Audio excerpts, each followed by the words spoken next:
नमस्कार, बहुत स्वागत है आपका।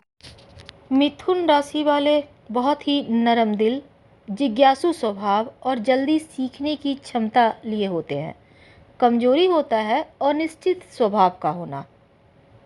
और इनकी चूंकि मिथुन राशि वायु तत्व की राशि है और साथ ही इनका जो भाग्यशाली वर्ष होता है यानी कि भाग्योदय 33 से 46 वर्ष के बीच, यानी जब आपकी उम्र 33 से 46 के मध्य होती है, इस समय भाग्योदय होने का ये साल है।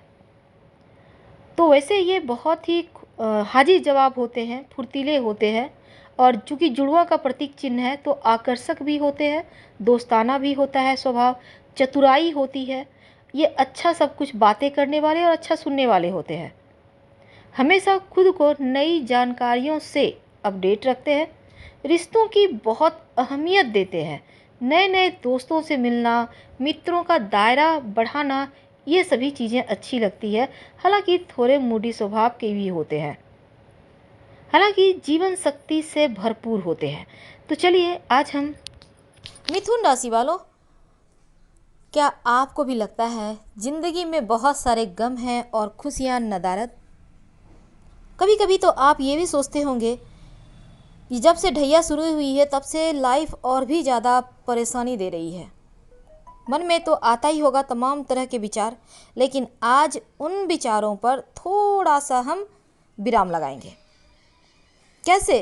कोई ज्योतिषीय उपाय नहीं, कोई ज्योतिषीय बातें नहीं। आज सिर्फ हम आपके मनोबल को उठाने वाले हैं, आपको मोटिवेट करने वाले हैं। देखते हैं कितने सफल होते हैं, क्योंकि ये जीवन ही संघर्षमय है। चाहे कोई भी हो, हर किसी की लाइफ में कुछ न कुछ प्रॉब्लम लगी रहती है।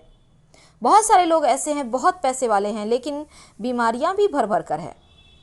बहुत बार लोगों के राजयोग जग जाते हैं, लेकिन शरीर भी साथ देने कम हो जाता है, क्योंकि यहाँ पर जब राजयोग जगता है तो व्यक्ति ज़्यादा मेहनत करता है, ज़्यादा धन कमाने पर जोर देता है।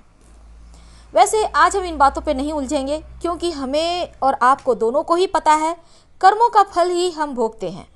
जितना लिखा है उतना तो मिलेगा ही, लेकिन हाँ, अपनी इच्छा शक्ति से बहुत कुछ हम पा भी सकते हैं, बहुत कुछ जीवन में अचीव कर सकते हैं।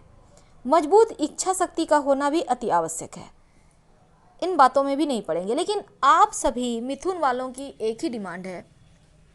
आपके ढेर सारे हमें मैसेजेज मिलते हैं और आपके बहुत सारे प्यार भरे कमेंट्स का पहले हम आपको बहुत सारा धन्यवाद देना चाहेंगे।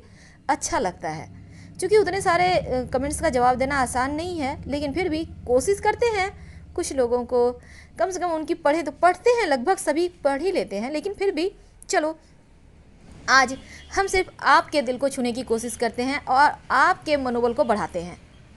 तो एक बार फिर से आपका ढेर सारा धन्यवाद आपको, क्योंकि आपका ये प्यार हमेशा ही बरसता रहे। मिथुन राशि वालों, होता क्या है, वैसे तो अभी ये जून जुलाई का महीना आपके लिए अच्छा है, तो मेहनत बहुत कीजिएगा। मेहनत करने से धन योग बन रहे हैं, मेहनत करना होगा। आप सबसे ज़्यादा लकी हो 12 राशियों में। तो आज हम बात कर रहे हैं, आपकी ढेर सारा शिकायत भी आता है, लगता है सबसे बेकार राशि मिथुन राशि है, लेकिन हम कहते हैं बिल्कुल नहीं, क्योंकि आप बहुत ज़्यादा बुद्धिमान होते हैं। बस थोड़ा सा दुविधा है, उसे हटा दें तो तमाम चीज़ें बहुत अच्छी है। आपके ये भी सवाल हैं कि जीवन में खुशियाँ मिलती ही नहीं, सारे गम लगता है हमारे हिस्से ही आए हैं। अब ये गम क्या है? कभी कभी जब अच्छी चीज़ें मिल जाती है, दैव योग से कुछ दुर्घटनाएं होते होते बच जाते हैं, चाहे वो पैसों की लॉस हो या फिर आपका शारीरिक रूप से आप कष्ट में हो, तब यहाँ कहते हैं चलो पिछले जन्म का कर्म था जो भगवान हमको बचा लिए। तो जब खराब होता है तब भी आप कहते हो लगता है पिछले जन्म में बहुत पाप किए हैं तभी तो इतना कष्ट है। तो ये आखिर पिछला जन्म होता क्या है? क्या सच में सबका तार पिछला जन्म से जुड़ा है? आज इसी में एक कहानी के माध्यम से हम आपको मोटिवेट करने की कोशिश करेंगे, देखते हैं कितने सफल होते हैं। मिथुन राशि वालों, एक बार एक कहानी बताने वाले हैं, थोड़ा सा ध्यान से सुनिएगा। एक राजा ब्राह्मणों को लंगर में महल के आंगन में भोजन करा रहा था। ढेर सारे ब्राह्मण बैठे हुए थे। राजा का रसोइया खुले आंगन में भोजन पका रहा था। कोई टेंट फेंट नहीं था, ना ही किसी कहीं अंदर, बल्कि खुले जगह में वो अपना भोजन पका रहा है। उसी समय एक चील अपने पंजे में एक जिंदा सांप को लेकर राजा के महल के ऊपर से उड़ी हुई चली जाती है। तब पंजों में दबे हुए सांप ने अपनी आत्मरक्षा में चील से बचने के लिए अपने फन से जहर निकालता है, और तब रसोइया को लंगर ब्राह्मणों के लिए, चूंकि वहां पर पका रहा था ना, तो उस लंगर में सांप के मुख से निकला हुआ जो जहर था उसकी कुछ बूंदें खाने में गिर गई। अब किसी को कुछ पता ही नहीं चला कि आखिर हुआ क्या। इसके परिणाम क्या हुआ? जितने ब्राह्मण भोजन करने आए थे उन सब की जहरीली खाना खाने से मौत हो गई, खाना खाते ही मर गए। अब राजा को सारे ब्राह्मणों की मृत्यु का पता चला तो ब्रह्म हत्या, बड़ा दुख। अब ब्रह्म हत्या से कैसे बचे?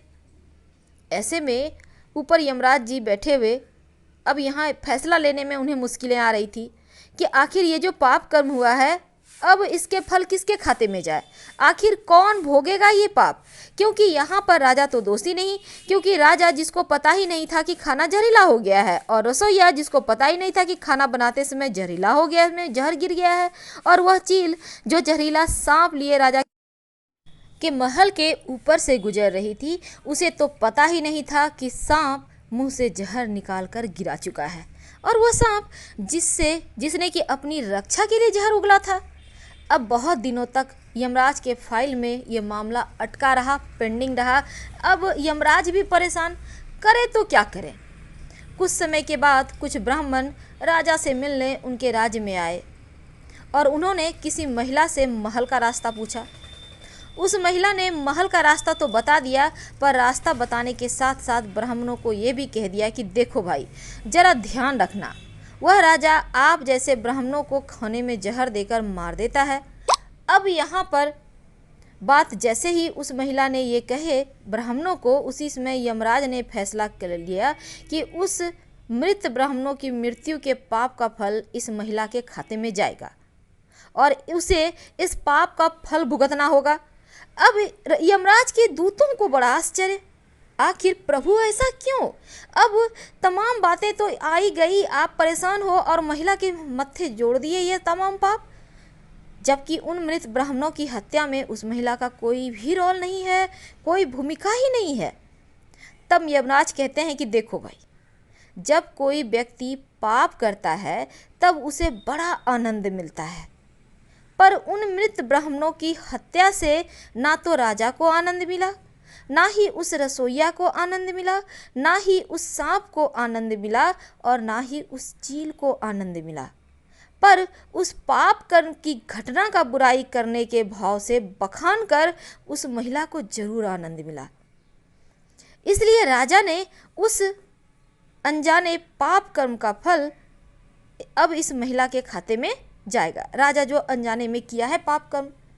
अब इसी घटना के तहत आज तक जब भी कोई व्यक्ति, जब कोई दूसरे के पाप कर्म या फिर बुरे भाव से लोगों की बुराई करता है, तब उस व्यक्ति के पापों का हिस्सा उस बुराई करने वाले के खाते में डाल दिया जाता है। कहने का तात्पर्य, अगर आप किसी और की बुराई करते हो, या आप किसी और से द्वेष भावना रखते हो, किसी और से जलते हो, वो इतना तरक्की कर रहा है, ये कर रहा है, वो कर रहा है, हम क्यों नहीं, हमेशा ही दूसरों के बारे में सोचते हो, तो उसका पाप कर्म कम होता है और आपका बढ़ जाता है। और यही हमने आपको वीडियो के शुरुआत में भी बताया कि अपने काम से काम रखो, दूसरों की चीज़ों में बिल्कुल झांकना ही छोड़ दें। लोग क्या करते हैं, लोग क्या कहेंगे, इससे कोई लेना देना नहीं। आपको अपने जीवन में क्या करना है, आगे कैसे बढ़ना है, ये सोचिए। दूसरे क्या करते हैं इस चीज़ में पड़ोगे तो फिर आगे कैसे बढ़ोगे। और अक्सर हम यही सोचते हैं कि हमने जीवन में कोई पाप किया ही नहीं, फिर भी हमारे जीवन में इतना कष्ट क्यों आया। अब ये कष्ट और कहीं से नहीं, बल्कि लोगों की बुराई करने के कारण और उनके पाप कर्मों के कारण आप में चला आया है। जाने अनजाने ये चीज़ ट्रांसफ़र होता रहता है और हम परेशान होते रहते हैं। तो उम्मीद है आप हमारे कहने का तात्पर्य समझ रहे होंगे। तो मिथुन वालों, हमेशा ही एक बात याद रखिए, भले ही आप दुविधा के शिकार हैं, भले ही आप रास्ते भटक जाते हो, लेकिन आप हो बहुत टैलेंटेड, आप हो बहुत बुद्धिमान। जब भी आपको लगे आप रास्ता भटक रहे हो, आंखें बंद कीजिए, चिंतन मनन कीजिए क्या सही रहेगा जीवन में। उसके बाद आप किसी सीनियर से, बड़े बुजुर्ग से आप सलाह लीजिए क्या करना अच्छा रहेगा, और फिर आगे बढ़िए। आप देखिएगा ये दुविधा वाली बातें तो इधर उधर की हो जाएगी, आपको एक सही रास्ते भी मिलेंगे आगे बढ़ने के लिए। और अपने राशि के स्वामी को मजबूत कीजिए, ये हमेशा ही जरूरी होता है। आपके राशि के स्वामी जो बुध हैं, ओम बूम बुधाय नमः, जितना ज़्यादा जप करेंगे उतना ही जीवन में खुशियों का आगमन होगा, क्योंकि आपका प्राण मजबूत होगा तो आप मजबूत होंगे, आपका शरीर मजबूत होगा, और यहाँ पर आपका मन भी बेहतर होगा ओम बूम बुधाय नमः का जप करने से। तो यकीन है आपने समझा होगा हम आपसे क्या कहना चाहते हैं। हम ये नहीं कहते कि आप तरक्की ना करो, तरक्की करो, लेकिन अपने दिमाग का इस्तेमाल कीजिए। आपकी तरह दिमाग शायद ही किसी और का होता है, आप बहुत जल्दी बहुत आगे बढ़ जाते हो। कभी किसी से मत जलिएगा, वरना दूसरों की पाप की भागी आप ही हो जाएंगे। फिलहाल विदा लेंगे। पसंद आ रहा हो तो लाइक कर सब्सक्राइब करें। हर हर महादेव। धन्यवाद।